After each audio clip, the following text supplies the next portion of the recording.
I'm currently on my way home from a date. First date of 2026. And I have no problems posting this because he told me he doesn't have TikTok. And honestly, even if he did, I wouldn't give a fuck if he saw this. Because this man decided to psychoanalyze everything about me. Everything. He and I met in the wild. We met playing kickball. And we had a really great time. And I was like, oh my God, he's like kind of cute. And like we were having fun. So we decided to go on a date. So we did. And as the date's going on, we're having a lovely time. I'm having a great time. But then he starts getting a little drunker. And that's when the truth starts to really come out. And he was like, psychoanalyzing me. And literally was like, I bet you're on anxiety meds. And I was like, whoa. Yeah, I am. Like, how'd you come to that conclusion? He's like, you just give those vibes. He was Maybe a little too honest. Well, some people just have a knack for being able to read people pretty well. I could say that a little bit about myself. I mean, I wouldn't know what drugs they're on, but sometimes when you are good at picking up certain cues, you're able to tell what are the traits of this person and how they operate. Like, you're clearly a very sheltered person. You're clearly somebody who thinks you know everything and like has seen the world, but you don't know anything. And then he just starts going on and on and on about all the things that he's decided about me. In 2 hours, he's decided all of this about me to make me feel bad about myself. I have no idea. I don't know if she's hurt because of what he said, but I'm more inclined to think that she's upset because he was right. And he was like, then trying to question me, oh, how many relationships have you been in? I'm like, that's none of your business. He's like, I bet you've been in a lot of situationships, but don't ever have a boyfriend. And I was like, wow, you really just have me all figured out. Bro was not holding back at all whatsoever. He had gone through her diary. She was probably feeling completely disarmed by this. So we're starting the year off really strong. And I wish I could like make this funny. But at this point, like it's not funny. It's just mean. It's just mean. She's not totally wrong by saying that was mean. I mean, he didn't have to do that. You can read somebody and get a vibe for kind of where they're at, and you just kind of figure that out. I mean, if it's not for you, you just walk away from the situation and you wish them well. He didn't need to tell her all those things about herself. Obviously she already knows it, and he was just probably getting off on the idea of showing her how insightful he is and how good of a psychoanalyst he was. I mean, I don't know what his ultimate goal was. It seems mean-spirited, to be honest, but there's a part 2 where she tells a little bit more about the story, so let's see what she says about that. Okay, wow. Hi, everybody. Obviously did not expect that to blow up, but I figured I would give the full story of what actually happened, and I have notes. So let's get into it.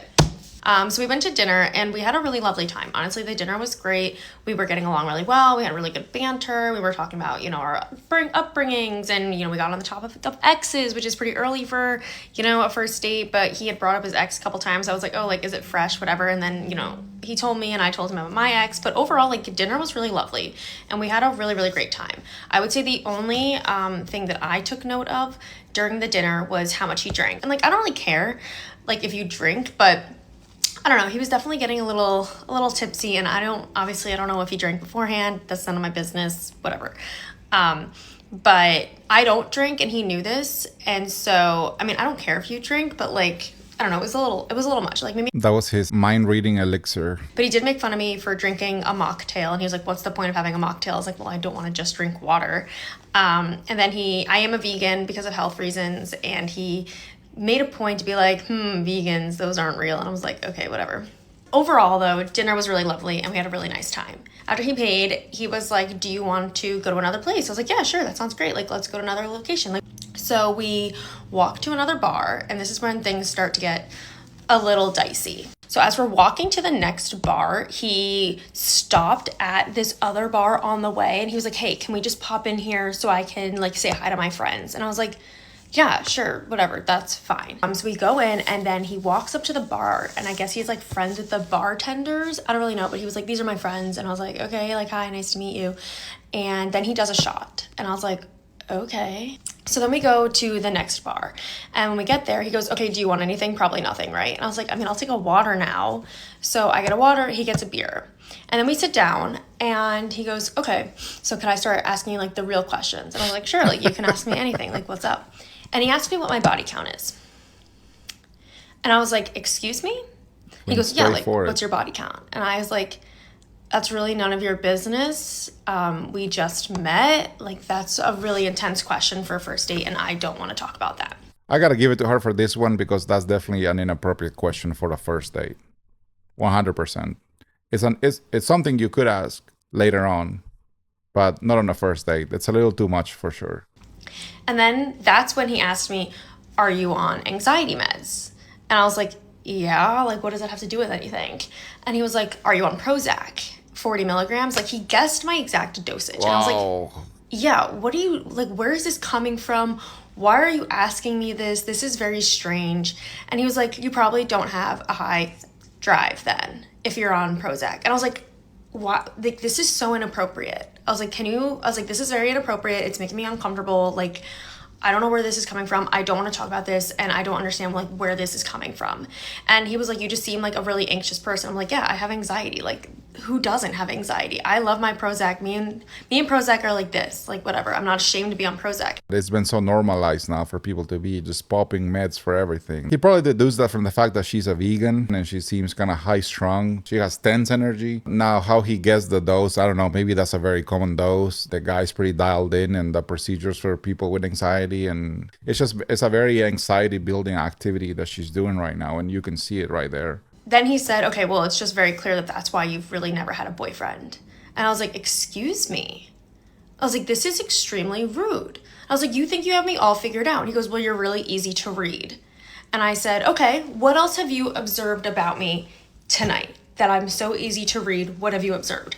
So he said, it's clear that I'm the type of girl who's never had a boyfriend and is always in situationships. And I was like, interesting. Okay, go on. And then he said that I definitely think I'm smarter than I am, and I'm really not that smart. And I was like, bro, I actually have a degree from an Ivy League school.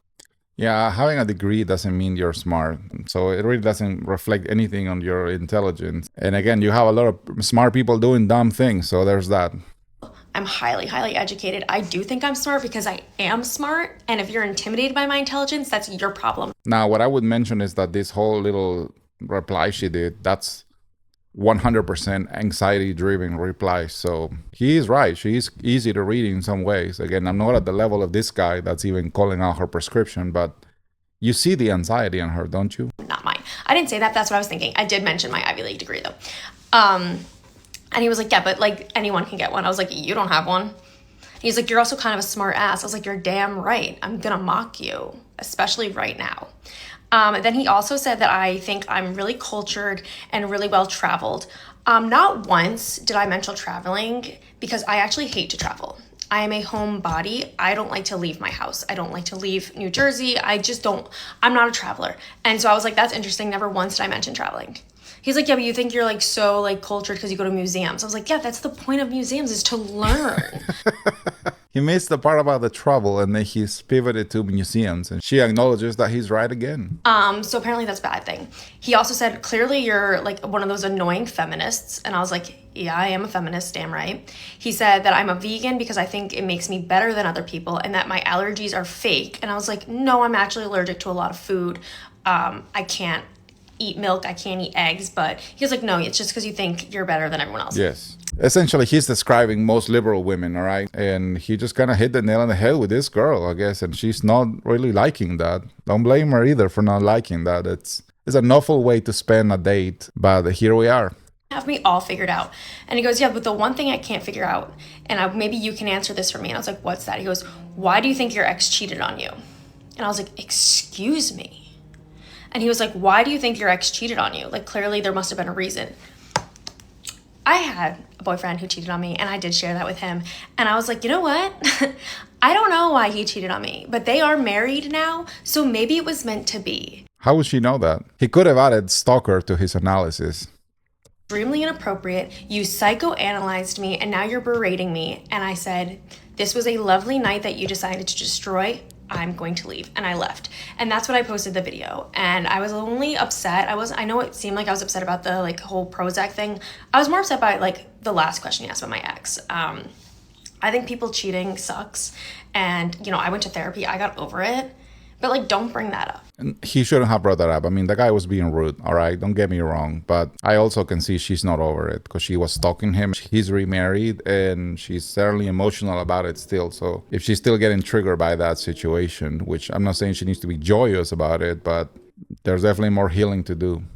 So overall, everyone who's saying like, oh, was he right? He was right. No, he wasn't right. He's just a fucking asshole. Well, I think both things can be true, actually. It doesn't have to be one or the other. He was kind of an a-hole, but he was also right. So there's that. But anyway, that's all for the story. Let me know what you think about it in the comments, and I will see you on the next one. Make sure you subscribe, by the way.